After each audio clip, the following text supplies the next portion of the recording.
بسم الله. أبدأ مستعينا بالله. أعوذ بالله من الشيطان الرجيم. بسم الله الرحمن الرحيم. طه ما أنزلنا عليك القرآن لتشقى إلا تذكرة لمن يخشى تنزيلا ممن خلق الأرض والسماوات العلى الرحمن على العرش استوى له ما في السماوات وما في الأرض وما بينهما وما تحت الثرى سبحانه خلق فسوى قدر فهدى أخرج المرعى سبحانه أحاط بكل شيء علما وأحصى كل شيء عددا سبحانه ما أعظمه سبحانه ما أعلمه سبحانه ما أكرمه له الحمد حتى يرضى وله الحمد بعد الرضا وله الحمد على كل حال. ثم الصلاة والسلام التامين الأكملين على النبي المجتبى محمد المصطفى صعد إلى الأفق الأعلى دنا فتدلى فكان قاب قوسين أو أدنى فأوحى إليه ربه ما أوحى ما كذب الفؤاد ما رأى صلى الله عليه وآله وصحبه وسلم عدد النوى صلى الله عليه وعلى آله وصحبه ما سار نحو مكة وطاف بها أو سعى. الضيوف الأكارم حللتم أهلا ووطئتم سهلا والسلام عليكم ورحمة الله تعالى وبركاته. سلاما يعم خيره وتعظم بركته ليشمل فردكم وجمعكم. سلاما يعم خيره ويعظم بركته ليشمل حاضركم وغائبكم. ضيوفنا الحفل البهيج حللتم أهلا ووطئتم سهلا طبتم وطاب ممشاكم وتبوأتم من الجنة نزلا. شكرا لكم من الأعماق شكرا على تشريفكم فبحضوركم المكان زان وبحضوركم أشرق المكان.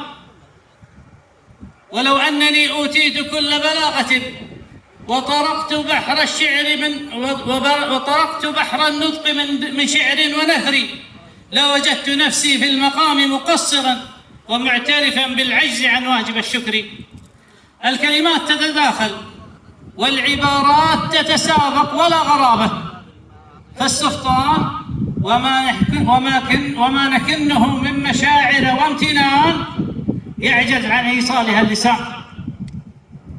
لسان حالنا الله يعلم أنه ما سرني شيئا كطارقة الضيوف النزل ما زلت بالترحيب حتى خلتني ضيفا لهم والضيف رب المنزل. شكرا مردوفا بترحيب شكرا لكم والشكر موصول لأخي الشيخ مفلح بن عوض الله وأبنائه هذه الأسرة المباركة. وسأتحدث بإيجاز عن شبل منهم ألا وهو الشاعر رائد بن مفلح. هذا الشاب الذي جمع بين ثلاث صفات الوفاء والصفاء والسخاء.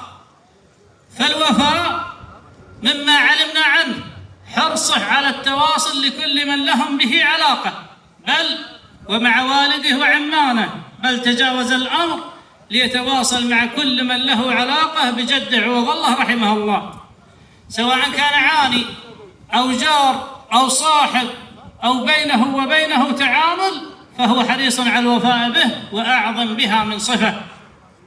أما الصفاء فمما علمنا عنه دائما يحرص على تقديم المصلحة العامة على مصلحته الخاصة ومن ذلك على سبيل المثال للحصر ما قام به في جمعية النحالين حيث آثر على نفسه وقدم نفسه وأتعب نفسه في صلاحها وأعظم بها من مزية. أما السخاء فلا أدل من ذلك مما نحن فيه هذا المساء.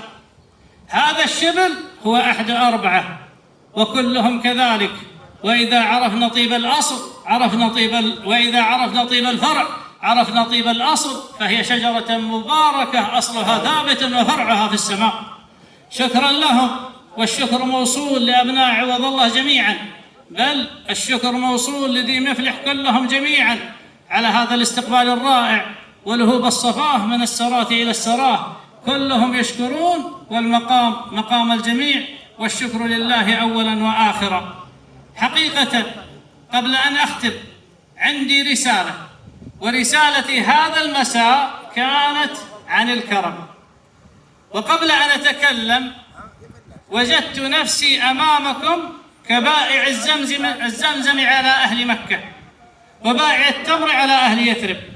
كيف أتكلم في الكرم وأنتم ربانه وأنتم فرسانه؟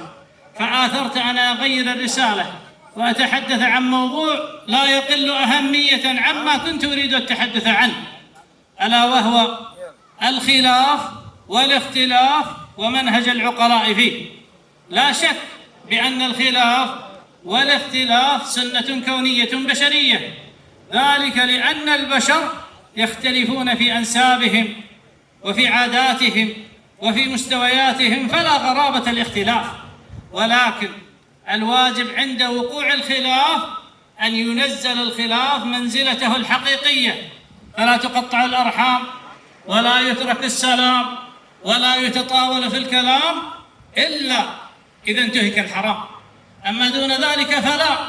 هذا هو منهج العقلاء والحكماء والشرفاء، وحري بنا أن ننبه على مثل ذلك. فالخلاف والاختلاف إن وقع فيجب أن ننظر إليه من منطلق شرعي ومنطلق طيب ومحبة، فالخلاف وارد، والشرع يوجب علينا التراحم والتسامح والتصافح، وأن نبذل السلام ونطعم الطعام ونصل الأرحام، وهذا هو منهج الصالحين والأنبياء المرسلين، وبه يتواصى الطيبين. عموما قبل أن أختم ولا أريد أن إطالة، أشكر الشيخ متعب بن عبد ربه بن عبيدان على عزيمة الصفطان، وكنت أتمنى من أبو عبد الله بعد أن أنابوه، وهذا حال الطيبين إذا دعوا عند الطيبين أن يجيب الدعوة، وألمس له العذر لأنه موكل من مشائخ ولا يستطيع أن يلزمهم بما لا لازم فيه، خصوصا أنهم تبادلوا العزائم وتعاذروا.